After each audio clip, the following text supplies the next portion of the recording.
ये है डायमंड, जो आप आपके गर्लफ्रेंड को गिफ्ट करते हो, जो बहुत ही कीमती है। लेकिन अगर मैं आपसे कहूँ कि यूनिवर्स में एक ऐसा प्लेनेट एग्जिस्ट करता है जहाँ सिर्फ एक डायमंड नहीं, पूरा का पूरा प्लेनेट ही डायमंड से बना हुआ है, ऐसा प्लेनेट जिसका एक छोटा सा टुकड़ा भी अर्थ पर आ जाए तो दुनिया की पूरी इकोनॉमी कोलैप्स कर सकती है। और सबसे शॉकिंग बात, ये कोई साइंस फिक्शन नहीं है। नासा के साइंटिस्ट ने इस प्लेनेट को डिस्कवर किया है और इस प्लेनेट का नाम है 55 कैंक्राई ई। एक ऐसी दुनिया जहाँ जमीन डायमंड की है, आसमान जहरीला है और टेम्परेचर इतना ज्यादा है कि इंसान एक सेकंड में जलकर खत्म हो सकता है। तो आज के इस वीडियो में हम जानने वाले हैं यूनिवर्स की सबसे मिस्टीरियस और डेंजरस दुनिया के बारे में।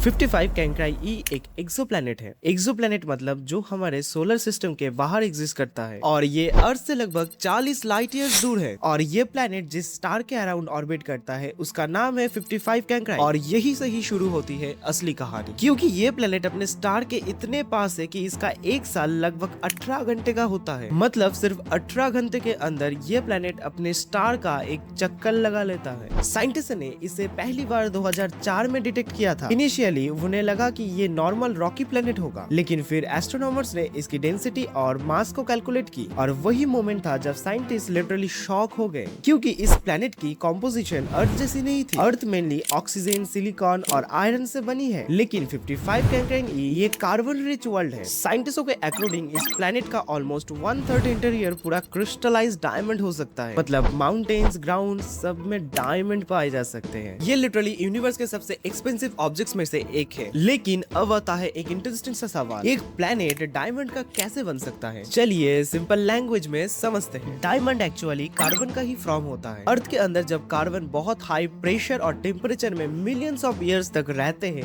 तब डायमंड बनता है। लेकिन 55 कैंक्राई ई पर कंडीशंस नॉर्मल नहीं है। वहाँ प्रेशर और टेम्परेचर बहुत हाई लेवल है। टेम्परेचर अप्रोक्सीमेटली 2400 डिग्री सेल्सियस तक पहुँच जाता है। मतलब ये प्लेनेट लावा से भी डबल गर्म है। और इसी एक्सट्रीम एनवायरनमेंट ने कार्बन को कंप्रेस करके जायंट क्रिस्टल स्ट्रक्चर में कन्वर्ट कर दिया। बेसिकली यूनिवर्स ने एक पूरा प्लेनेट को नेचुरल डायमंड फैक्ट्री बना दिया। अब सवाल ये है कि इस प्लेनेट का सरफेस कैसा है? क्या ये फुल्ली डायमंड से भरा हुआ है? अगर आप किसी तरह इस प्लेनेट पर लैंड करो तो आपको क्या दिखेगा? सबसे पहले आसमान। इस प्लेनेट का स्काई हमारे अर्थ जैसा ब्लू नहीं होता और इस प्लेनेट का एटमॉस्फेयर टॉक्सिक गैसेस से भरा हुआ है। और क्योंकि प्लेनेट अपने स्टार के एक्सट्रीमली क्लोज है, इसी वजह से इसका स्काई परमानेंटली डार्क रेड या ब्लैकिश ग्लो में दिख सकता है। और प्लेनेट का एक साइड हमेशा स्टार की तरफ होता है। इसको कहते हैं टाइडली लॉक्ड प्लेनेट। मतलब एक साइड परमानेंट दिन और दूसरे साइड परमानेंट रात। और डे साइड का टेम्परेचर इतना ज्यादा होता है कि ये रॉक्स को मेल्ट कर लावा में कन्वर्ट कर देते हैं। अब एक इंटरेस्टिंग सा सवाल, अगर हम इस प्लेनेट के सारे डायमंड का वैल्यू कैलकुलेट करें तो कितना प्राइस होगा? साइंटिस्टों ने एक रफ कैलकुलेशन किया है जिसके अकॉर्डिंग इस प्लेनेट की वैल्यू लगभग 26 नॉन-मिलियन डॉलर्स। लेकिन अब सवाल ये है कि ये नॉन-मिलियन क्या है? 1 मिलियन में 6 जीरोस होते हैं,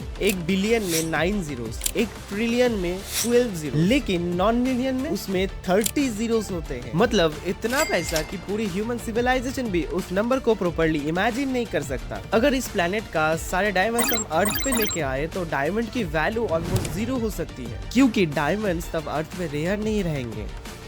अब सवाल आता है, क्या हम इस प्लेनेट पे जाके सरवाइव कर पाएंगे? तो देखो, इस प्लेनेट में पहुंचना आज के टाइम में प्रैक्टिकली इम्पॉसिबल है, क्योंकि हमारी करंट टेक्नोलॉजी अभी तक एडवांस नहीं है कि हम लाइट की स्पीड के क्लोज ट्रैवल कर पाए। और हमारे जो सबसे फास्टेस्ट स्पेसक्राफ्ट है उससे भी यहाँ तक पहुंचने में लगभग लाखों हजारों साल लग जाएंगे। अगर फ्यूचर में कभी हमारे पास ऐसी टेक्नोलॉजी आ भी जाए जिससे हम लाइट की स्पीड में भी ट्रैवल कर सकते हैं, तब भी ये जर्नी एक्सट्रीमली डेंजरस होगी, क्योंकि स्पेस में सिर्फ डिस्टेंस प्रॉब्लम नहीं है, प्रॉब्लम है सर्वाइवल। क्योंकि आप जब इस प्लेनेट पे पहुंचोगे तब आपको टॉक्सिक गैसेस से सामना करना पड़ेगा। अगर आप इससे बच भी गए तो इस प्लेनेट का टेम्परेचर आपको सर्वाइव करने बिल्कुल नहीं देंगे। इसका सरफेस टेम्परेचर इतना हाई है कि वो आपको चुटकियों में जला के राख कर देगी। मतलब यहाँ डायमंड माइनिंग करना तो छोड़ो, लैंडिंग करना ही इम्पॉसिबल है। अब आता है सबसे आखिरी और इंटरेस्टिंग सवाल, क्या वहाँ लाइफ हो सकते हैं? इसका सिंपल आंसर है इम्पॉसिबल, बट पॉसिबल भी हो सकता है, क्योंकि ये प्लेनेट एक सुपर अर्थ टाइप एक्सोप्लैनेट है जिसका सरफेस मोस्टली लावा से कवर्ड है और ऐसे कंडीशन में वाटर लिक्विड फॉर्म में सरवाइव नहीं कर सकता। एटमॉस्फेयर भी स्टेबल नहीं है तो लाइफ सरवाइव करना बिल्कुल इम्पॉसिबल है। लेकिन स्पेस साइंस में एक इंटरेस्टिंग बात है, हम हमेशा अर्थ लाइक लाइफ ही इमेजिन करते हैं पर यूनिवर्स में लाइफ कंप्लीटली डिफरेंट फॉर्म में भी हो सकता है। लाइक ऐसे बैक्टीरिया जो एक्सट्रीम हीट रेजिस्टेंट है, मतलब जो एक्सट्रीम हीट में भी सरवाइव कर सकते हैं। और प्लेनेट के सरफेस के अंदर हिडन लाइफ भी हो सकते हैं अगर वहाँ पे फेवरेबल कंडीशन हो। 55 कैंक्राई ई हमें एक चीज सिखाता है कि यूनिवर्स हमारी इमेजिनेशन से बहुत ज्यादा अलग है। जो चीज अर्थ पर लग्जरी का सिंबल है, स्पेस में उसका पूरा प्लेनेट एग्जिस्ट करता है और शायद इसीलिए एस्ट्रोनॉमी इतनी ब्यूटीफुल है, क्योंकि हर बार जब हम स्काई की तरफ देखते हैं हमें रियलाइज होता है कि हम कितने छोटे हैं और यूनिवर्स कितना एंडलेस। और आपको स्पेस में इंटरेस्ट है तो ये वीडियोस देख सकते हो।